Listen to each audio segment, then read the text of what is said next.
বাংলায় এবার বাবরির নামে টি শার্ট।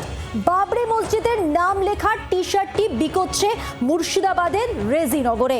রয়েছে হুমায়ুন কবিরের নামও। 150-200 টাকায় বিক্রি হচ্ছে এক একটি টি শার্ট। যদিও ভরতপুরের সাসপেন্ডেড বিধায়ক দাবি করছেন দামটা একটু বেশি হয়ে গেছে।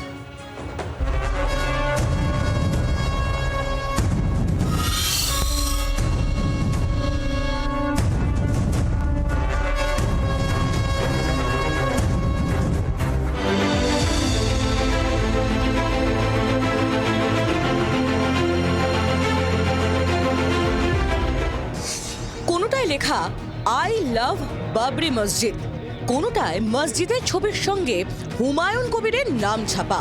মুর্শিদাবাদের রেজিনগরে দেদার বিকোচ্ছে বাবরি মসজিদের নামে টি শার্ট। গত 6 ডিসেম্বর রেজিনগরে বাবরি মসজিদের ভিত্তিপ্রস্তর স্থাপন করেন ভরতপুরের সাসপেন্ডেড তৃণমূল বিধায়ক হুমায়ুন কবির। সেই থেকেই বিতর্কের সূত্রপাত। ভোটের আগে বাবরের নামে মসজিদ তৈরির উদ্দেশ্য নিয়ে প্রশ্ন উঠতে শুরু করেছে নানা মহল থেকে। যদিও রেজিনগরে এই বিতর্কের নাম গন্ধ নেই। এখানে বাবরি মসজিদ লেখা টি শার্ট বিক্রি করছেন স্থানীয়রা। গেঞ্জি বিক্রি করছি, বাবরি মসজিদের গেঞ্জি আজ থেকে বিক্রি করছি আমি। এই আইডিয়াটা মাথায় আরেকজন বেশ ছিল, দেখি তাই নিয়ে এলাম। তাদের বিক্রি হচ্ছে, আমার বিক্রি হবে।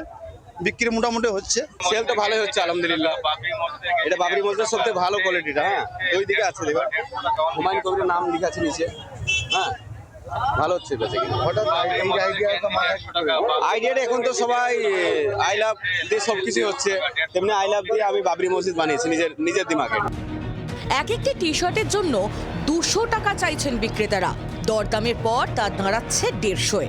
যদিও হুমায়ুনের বক্তব্য এই দামও বেশ চড়া। कीमत थोड़ा ज़्यादा हो गया। ये 100 रुपया होना चाहिए, 200 रुपया से करते हैं।